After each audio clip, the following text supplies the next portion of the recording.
Reconnaître le Christ dans la rencontre de l'autre. C'est une évidence pour nous, chrétiens. Depuis que nous sommes jeunes, nous avons lu et relu et entendu combien d'évangiles qui nous rappellent que tout ce que nous faisons pour les plus petits d'entre nous, c'est au Christ lui-même que nous le faisons. J'avais faim, vous m'avez donné à manger. J'avais soif, vous m'avez donné à boire. J'étais nu, vous m'avez vêtu. J'étais en prison, vous m'avez visité. Et le bon Samaritain. Combien de fois avons-nous entendu parler du bon Samaritain? Dans cette période de carême, les associations, les organismes nous rappellent combien il est important de se souvenir de nos frères les plus fragiles et les plus pauvres. L'encyclique Laudato Si, au cœur de ce carême 2021, nous le rappelle également. Tout est lié, notre relation à Dieu, notre relation aux autres, à soi, à la terre. Donc c'est une évidence. Il y aurait quelque chose de neuf à lire dans cette phrase? Pour ma part, je me suis laissé interpeller par un mot, l'autre. L'autre. Un adjectif et un pronom indéfini qui permet de différencier, de séparer. L'autre, celui à côté, qui m'agace parfois. C'est mon collègue de travail, avec qui les rapports sont un peu tendus. C'est mon voisin de palier, qui est bruyant et qui ne me dit jamais bonjour. C'est ma boulangère qui est bien lunée un jour sur deux. C'est mon conjoint. Ce sont des membres de ma famille. Cet autre qui m'agace parfois dans le quotidien, reconnaître le Christ, c'est pas toujours facile. Un vieux monsieur, décédé il y a quelques mois, m'a dit un jour, Marie-Françoise, tu devrais parler à ton âme.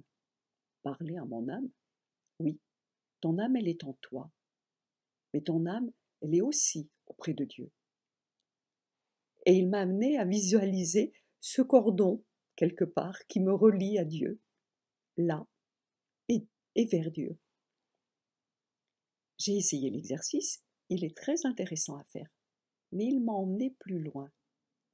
Parce que si moi, j'arrive à visualiser ce cordon qui me relie à Dieu, si j'ai cette image de moi-même, alors l'autre aussi, il est dans la même situation. L'autre aussi, quand je le rencontre, je peux rester au premier degré de l'agacement parfois.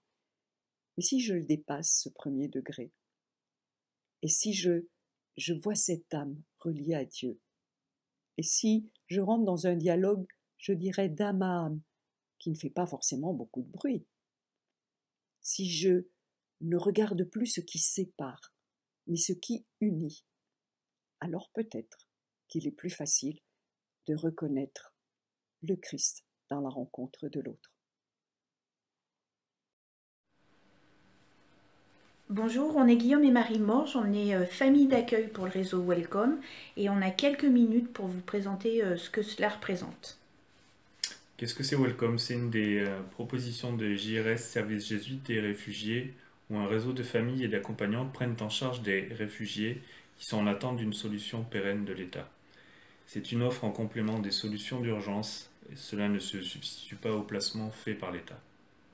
Donc le réseau prend en charge des personnes seules, souvent épuisées par l'hébergement d'urgence, le 115 où il faut surveiller ses affaires et on est des fois, suivant les structures, on demande de libérer le matin et on doit commencer sa recherche en début d'après-midi. Donc ça prend toute l'énergie des réfugiés. Donc dans le réseau, les accueillis se reposent et ils prennent le temps de vivre avec des familles, des foyers françaises. Donc c'est aussi un échange sur les cultures. Donc à Clermont, pour aider le plus de gens possible et laisser le temps du repos, on a choisi la période de 2 mois. Donc les accueillis viennent pour 2 mois dans le réseau et vont faire plusieurs foyers, plusieurs familles, 2 à 3, pour expérimenter 2 à 3 modes de vie. Donc les familles en fait ne font qu'accueillir. Il y a des accompagnants qui suivent l'accueilli pendant les 2 mois. Ils prennent en charge l'organisation de la vie des réfugiés, qui est parfois complexe.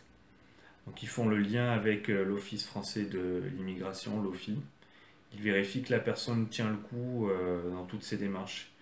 Ils rencontrent l'accueilli une fois par semaine pour un café ou pour autre chose.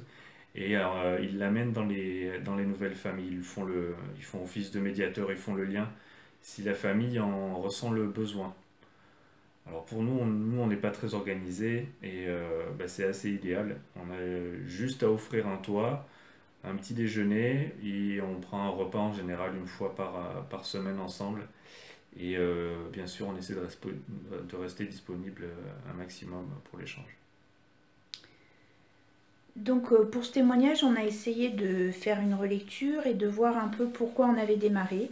Donc derrière les motivations humanistes, fraternelles, d'aider son prochain, de donner pour recevoir, en lisant, on a identifié peut-être 2 ressorts qui sont liés à notre foi. Tout d'abord, la fécondité.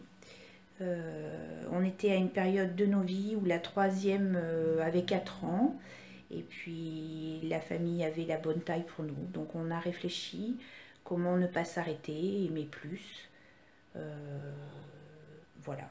Donc héberger à long terme une petite famille, devenir une famille d'accueil pour un jeune dans le besoin. On a réfléchi, puis on travaille tous les deux.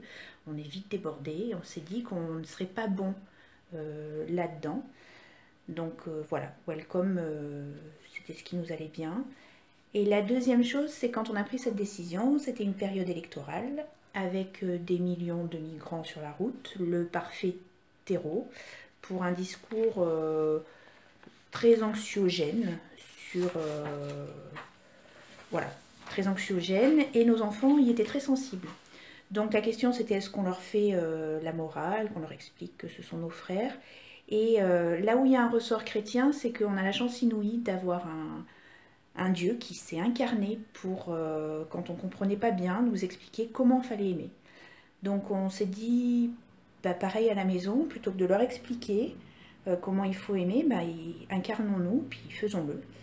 Donc voilà, c'est les 2 choses, les 2 ressorts chrétiens, fécondité et incarnation, qu'on a identifiés, qui nous ont poussés dans l'aventure. Alors, une grâce le long du chemin. Moi, ma plus grande grâce, c'est que je suis émerveillée par la délicatesse de mes enfants. Voilà, on a des ados, ils ne sont pas toujours simples à vivre, et pour les accueillir, ils ont voilà, ils sont délicats, ça les grandit, ça les rend beaux, ça les rend bons. Alors moi, on va dire que je partais d'un peu plus loin parce que je savais pas si c'était forcément une bonne idée de faire ça. Puis je m'aperçois on a souvent accueilli des jeunes hommes et souvent musulmans. Alors de par leur culture, moi je suis un peu leur interlocuteur privilégié. C'est souvent à moi qui s'adresse bah, pour parler quand ils ont un peu des moments un peu plus difficiles et ils s'ouvrent pour évoquer souvent leur périple qui est parsemé d'embûches et puis aussi pour me parler un peu à la fois des familles et des enfants qu'ils ont laissés derrière eux.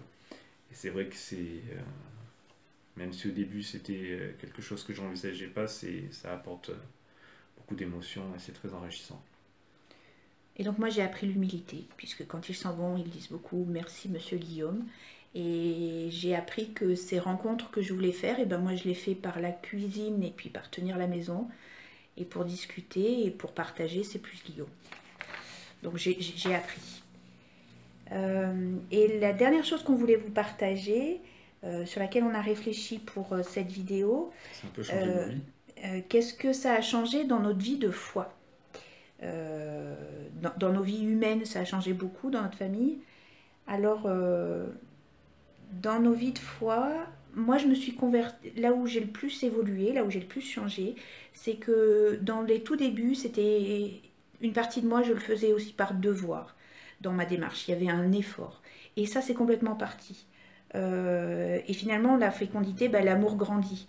Et je réfléchis plus trop à l'intendance, port, pas port, pour les courses, pardon. Oui. Oui, pardon. Pour les courses, comment il va falloir... nous, on laisse notre chambre, donc déménager la chambre. Ça, c'est plus fini.